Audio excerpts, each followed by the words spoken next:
As Birds Bring Forth the Sun, written by Alistair MacLeod. Alistair MacLeod is a Canadian writer as well as a short story writer.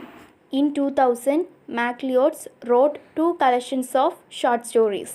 They are The Lost Salt Gift of Blood in 1976 and As Birds Bring Forth the Sun and Other Stories in 1986, were republished in the volume Island, The Collected Stories. He wrote about the country that having a rough, uneven surface of hilly land and scenery of island of Nova Scotia.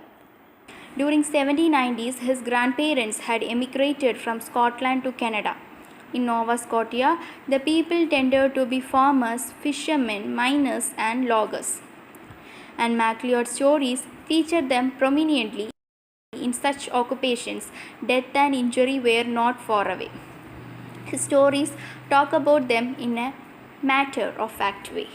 He completed his BA and B.Ed in St. Francis Xavier University and completed his MA in 1961 in the University of New Brunswick and did a PhD in the University of Notre Dame.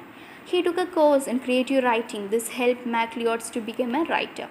His only novel, No Great Mischief, was published in 1999. In 2001, MacLeod won the award of the Impact Dublin Literary, and in the same year he won the Portia White Prize, which is awarded by the province of Nova Scotia for artistic excellence. In 2009, he was called by the name officer of the Order of Canada. As Birds Bring Forth the Sun. Once there was a family with a Highland name who lived beside the sea of Nova Scotia. The unnamed man who belonged to that family had a dog of which he was very liked. And the dog was large and grey, a sort of hunting from another time. The dog used to jump up to lick his face, and it was also she liked to do. Her paws would jolt against his shoulders with such force that she would come close to knocking him down, and he would be forced to take some steps back before he could regain his balance. And the man himself was not a small man, being slightly over 6 feet, and weight was 108 pounds. When she was a pup, she had been left at the gate of the family in a small handmade box, and no one in the family knew where she had come from or that she eventually grew to such a size. Once, while she was a small pup, she had been caught under the steel wheel of a horse-drawn cart, which was hauling seaweed from the shore to be used as fertilizer. It was in October, and the rain had been falling for some weeks, and so the ground was soft. It made her body sink into the wet earth. When the wheel of the cart passed over her, and some of her ribs were crushed, the general shape of her body was visible in the earth only after the man lifted her to his chest, while she yelped and screamed. After this sudden tragic incident, he started trying to soothe her bulging eyes and scrubbing front paws and her licking tongue. The man watched her with kind eyes and ran his fingers along her broken bones, ignoring the blood and urine which fell upon his shirt. The members of his family advised him to kill the dog, but he made a box and placed the dog in it, and he placed the box behind the stove. Then he prepared sweetened milk and helped the dog to drink the milk. Most of the time, the dog would lay in the box and watched everything with her large brown eyes.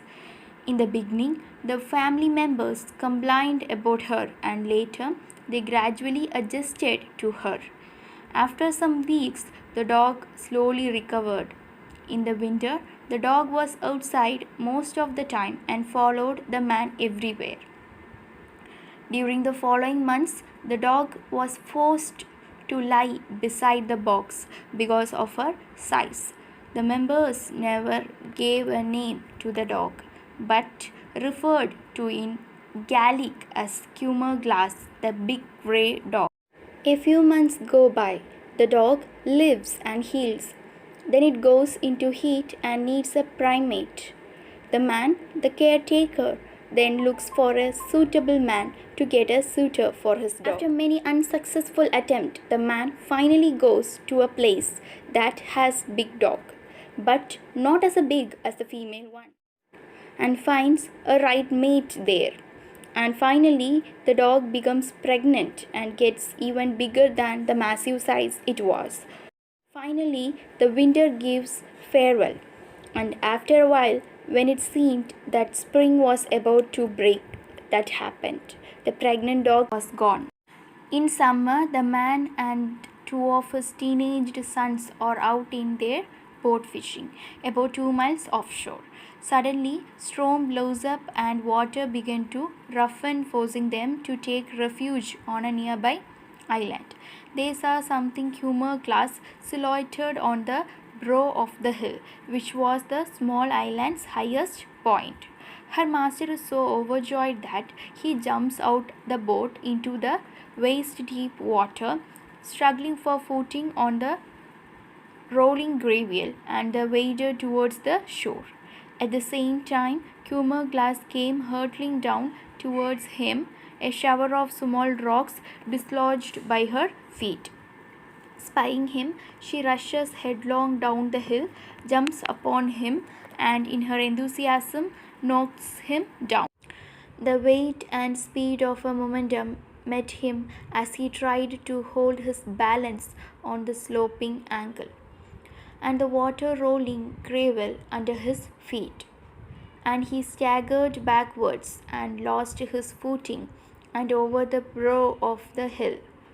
There was suddenly 6 more grey dogs rushed down to join in, because they had never seen him before, and by seeing him beneath their mother, they misunderstood and they attacked on this strange man. They fell upon him in a great anger, slashing his face and tearing aside his lower jaw and ripping out his throat.